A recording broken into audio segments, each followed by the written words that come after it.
Welcome back, World History 2 students. Mr. Deegan here with another edition of VidNotes videos. Today, we're going to be continuing our study of Unit 3, The Age of Exploration, and we are on to Lesson 5, Eastern Civilizations, Part 2. Please get out your VidNotes packet, which says Unit 3, and you are going to be turning to page 10 today and taking notes from page 10 and 11. Let's go on. We have our continuation of the world tour. We talked last lesson about the Ottoman Empire and the Mughal Empire. Today we're going to be talking about the Songhai Empire in Western Africa. It's one of the most successful empires in Africa. We're then going to be talking about China and Japan. And we're going to continue to explore this big question. How did Eastern civilizations respond to European trade? Let's review. By 1500, trade routes linked Africa, the Middle East, Asia, and Europe. The East and the West were linked by mostly land routes. And then the explorers, Columbus, da Gama, Magellan, and others come in and establish maritime routes. One of the most successful and largest routes was the Silk Road trade route. Where was it? Well, it started in eastern China and it stretched all the way to the Mediterranean Sea. And it connected many civilizations' economies along the way. Also, we talked last lesson about the Ottoman Empire. The Ottoman Turks were Muslims, and the empire was originally in Asia Minor, and at its height, it expanded to include 3 continents. It was a successful empire that lasted more than 600 years until after World War I. We also talked about the Mughal Empire in northern India, and it also brought Islam to North India. Now we're going to talk about an African empire, the Songhai Empire. And the most successful ruler of the Songhai Empire was Askia the Great. He built a reputation for the empire. The empire existed from 1464 until 1591, and it existed in Western Africa. You see here, just south of the Sahara Desert and near the Atlantic Ocean coast. Who lived in the Songhai Empire? Well, people who lived there were farmers and traders who practiced the religion of Islam, making them Muslims. And as I said, they were active traders. The Niger River, which you see here, flows through the Songhai Empire, and it connected the trans-Saharan trade route to the Atlantic Ocean. Why was this empire significant? Well, one point was that it had a well-educated society. A visitor to the empire in 1513 said this in his journal. Here, there are many doctors, judges, priests, and other learned men that are well maintained at the king's cost. Various written books are brought here out of Barbary and sold for more money than any other merchandise. Books were important. Education was emphasized. In addition, the Songhai Empire of Africa participated in the slave trade. That same visitor had this to say in his journal. Here, there is a certain place where slaves are sold, especially on those days when the merchants are assembled. And a young slave of 15 years of age is sold for 6 ducats, and children are also sold. The king of this region has a certain private palace where he maintains a great number of slaves. So Askia the Great encouraged the slave trade. The Songhai Empire also traded often with Europe and the Americas, and the Songhai Empire exported slaves, ivory, from elephant tusks, and gold. It imported and brought into its empire manufactured goods from Europe, Asia, and the Americas, and new foods. We talked about that with the Columbian Exchange. Corn and peanuts from the Americas were brought into Africa. In addition to the Songhai Empire, we have the Empire of China. And the Qing dynasty is the last Chinese dynasty. Dynasty means a ruling time period when one family ruled. The Qing dynasty existed from 1644 to 1911, a 250-year dynasty. Who lived there?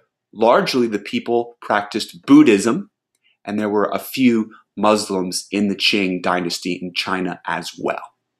The most successful emperor of the Qing dynasty was Emperor Kangxi, and he successfully fought off foreign takeovers. And here you see the Qing dynasty existing.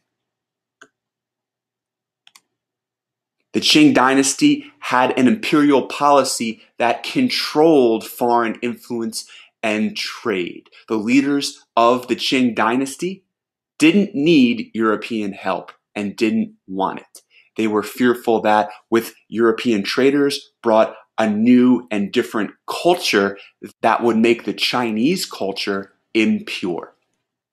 So, Chinese rulers set up enclaves. What were enclaves? Restricted areas where foreign merchants could trade.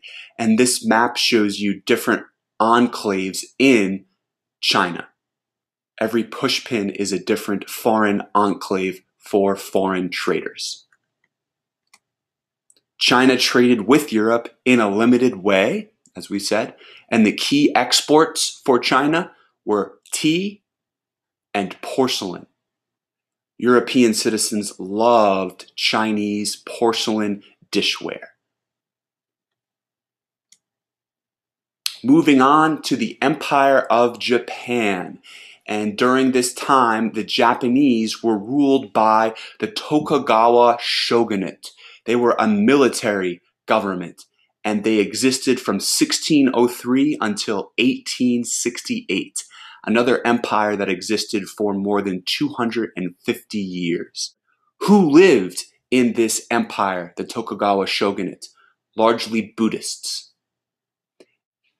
And the man in this upper right-hand corner drawing is Tokugawa Ieyasu. He is the founder of the shoguns in Japan.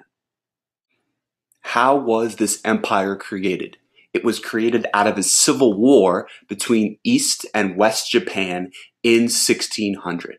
East Japan, who was led by Ieyasu, won the war eventually, and he and his family seized control of the country. And that is when the shoguns take power. The shoguns are samurai warriors with more power than the Japanese emperor. And here is a shogun in battle. I want to show you now how Ieyasu is able to gain and seize power in Japan. Thanks to the History Channel for this clip. In September 1598, Toyotomi Hideyoshi, the man who brought an end to more than 100 years of civil war in Japan, died in his sleep at age 62. He had hoped to pass on his ruling position to his 5-year-old son, trusting that his top aides would shelter the boy until he came of age. It was not to be. Hideyoshi's right-hand man, Tokugawa Ieyasu, wanted the power for himself. He amassed an army of 74,000 followers and led it against a force of 80,000 Toyotomi loyalists. The two armies clashed at a strategic crossroads called Sekigahara on October 21st, 1600. At the start of the battle, the Toyotomi warriors were already in place. Tokugawa Ieyasu advanced his samurai against them under the cover of early morning fog.